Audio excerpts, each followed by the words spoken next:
What's going on, people? Welcome to United View. Welcome to my reflection. Welcome to Flex's View. I'm not happy. I'm not happy after yesterday. Of course, we're not happy after yesterday. And, you know, all the big opinions start coming in, manager out, players out, all of that stuff. And I just want to talk about all of the things in between that, right? Because, you know me, my style's not just come on and just cuss everyone and that. But yesterday in particular, what really actually annoyed me after a poor performance, and listen, my fan view tells you what I think about the performance. I think Eric was moving wild. I don't understand Eric's comments after the game. Like I can't believe he said the things that he said. Now, some people can say you're overreacting, Flex, and no, it's not that deep. What do you expect him to say? He's not going to throw the players under the bus. But with what he did say, I'm like, bro, read the room. Read the room. I'm going to go through the quotes that he said. He said, definitely we are in the right direction. So when everyone is available, we have a very good team. This thing needs to stop of like this whole like, when people are back, we're going to be good. Like, listen, the frustration of the injuries, 100% I understand, right? To lose Rasmus Højlund like that as he just gets going, to lose Martinez as he just gets going, to lose Luke Shaw, it didn't even really get going. But do you know what I'm saying? I get that these are real injuries. But even when these players were injured, I was saying even then, I was like, well, we're not one sort of return away from Casemiro and Martinez, and it's just going to be fine. Like there's gaping holes in our midfield, even when our first team's available. Even when our first team's available, we still don't control games. And tactically, the things that he did wrong yesterday just didn't make any sense. He then also says, when we get injuries back, we will be more in balance and the team. We also need to strengthen the squad in the transfer windows. And then there are many good players with high potential coming up. After one defeat, you have to see the bigger picture. And the bigger picture looks very good. Well, mate, really, the bigger picture looks good because maybe Sir Jim's in and he's like got a bit about him and he's going to get rid of a lot of this shit. Maybe that's what he means, because in terms of the current squad we've got now, it's never going to be good enough. It's not. Like, that's one thing that I think we all agree on. The current set of players that we have now, say we just kept these same players and just gave Ten Hag more time with these exact same players, they wouldn't improve. Like, they wouldn't. Casemiro's not going to get more technically sound on the ball and make better decisions and be, you know, really good with the ball at his feet all of a sudden. Casemiro's not going to get quicker and faster and stronger.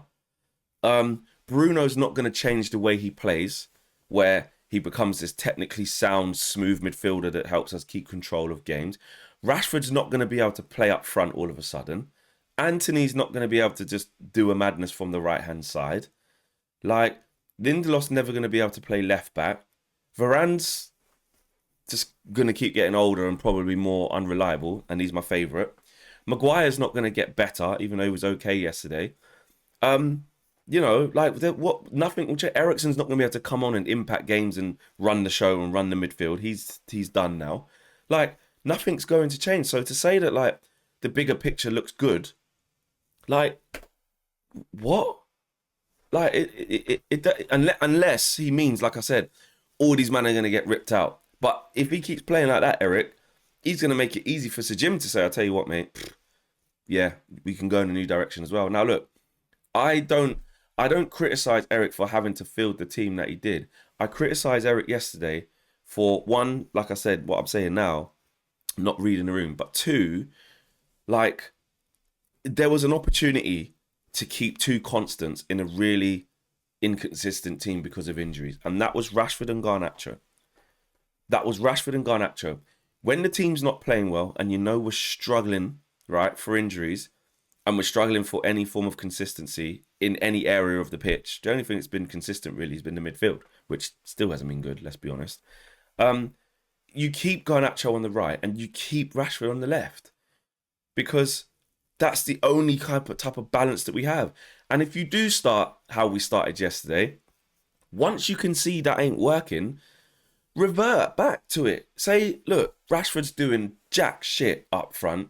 His body language is saying that. His movement is saying that. And tactically, Marco Silva's dominant Fulham, where Marcus Rashford can't get a kick, is saying that. So you know what? Let me put him to the left. Don't get me wrong, Garnacho was looking all right from the left. only one really doing anything in the front three. It's not working out for Forson on the right-hand side. He's done okay, a couple of 1-2s here and there, but nothing amazing, right? Fair play to the kid. And put the kid through the middle. Or just put Scott McTominay up front. Like, I'm tired of saying it. I'm tired of saying that from yesterday because it was so obvious what we had to do to give ourselves a better chance away from the bigger things. And the bigger things is that, look, that type of loss was coming. Like, we're just clawing through games. We're just clawing through games. But you know what? With the players that we've got until now and the end of the season, I don't expect anything different. So I don't really get. I'm pissed off about it, but I know it's something for the summer where we've got to undo loads of shit, right? And sell players and change the level of quality and really be ruthless. That's what I'm waiting for. It ain't gonna change now, is it? It ain't. In the training sessions between now and the end of the season, it ain't gonna change. So I'm not even coming with that expectation of like, why are we not on the front foot and why are we not controlling games?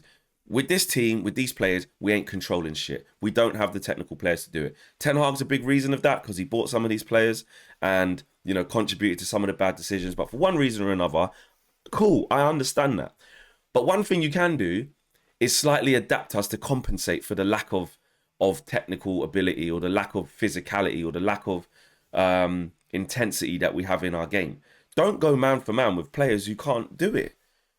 You've got Eriksen in there, going man for man. You've got Bruno going man for man, pressing when he wants to go. You've got Casemiro. You've got Varane giving him shit passes into midfield and Casemiro trying dead back heels. Like, Fulham deserved to win, and that was about their two best players. We had Iwobi balling out. Although Iwobi looked like prime Hazard yesterday. Harrison Reed looked like Xavi. Mad. And he didn't even have to do anything that special, just dropping off, finding little pockets of space because we're easy to play against. Half the time, Iwobi can't hit a fucking barn door. Can never shoot. Hardly ever hits the target. Always waste chances. Like he did in the first half. Got into some good positions. Dragged his shot wide. Should have done better. But we still kept giving him chances because we're just so open. And the changes that Eric made in them moments, game management it just wasn't right. To not think in your head once, you know what? Let me just move Rashford back. Let me just get Rashford out of up front. From there, because it's just dead. It's not working. Then to come out and say we're definitely going in the right direction afterwards, I just think is just tone deaf. I really do. Just not reading the room and not understanding. Like, I don't know why he said it. Again, is one thing protecting your players from now to the end of the season. I'm not saying come out and cuss every single last one of them, but you got to make sense, and that just made no sense to me. No sense, and it is peak. The next two games. I actually do think season's over. Season's over because I think what will happen to us in the next 2 to 3 games before Rasmus even gets back and this left back situation where we've got nothing and Eric just probably won't make the right decisions, we're going to get moved to. Forest are going to move to us bad because as it stands, it's going to be Elanga against Lindelof. That's a big problem. As it stands, well, he can't put Rashford back through the middle again. Against Forest, ironically, who we did that last time against, and he was absolutely dreadful. He better find a solution. He better just put McTominay, and he can't start forcing again after that shit show. So you better start Ahmad on the right, or you better start him in up front. But clearly, he ain't going to start him up front. If anything, I think he'll keep the same team and just take out Forson and put Ahmad. But is he even clever enough to do that? Because Ahmad's got to play. Ahmad's got to play now. And look, I've been like, chill out with the Ahmad thing. That was when Rasmus was there. But now he's not there. You got to give him a try. You've got to give him a try because these next 2 games, peak. It's batten down the hatches, guys. Bite down on the gum shields because I think we're going to get embarrassed by Forest, and I think we'll certainly get embarrassed by City. It's going to be a tough week. It's going to be peak. We're going to need each other. We're going to need a lot of therapy. We've got to be there for each other because these 2 games are going to be peak. Anyway.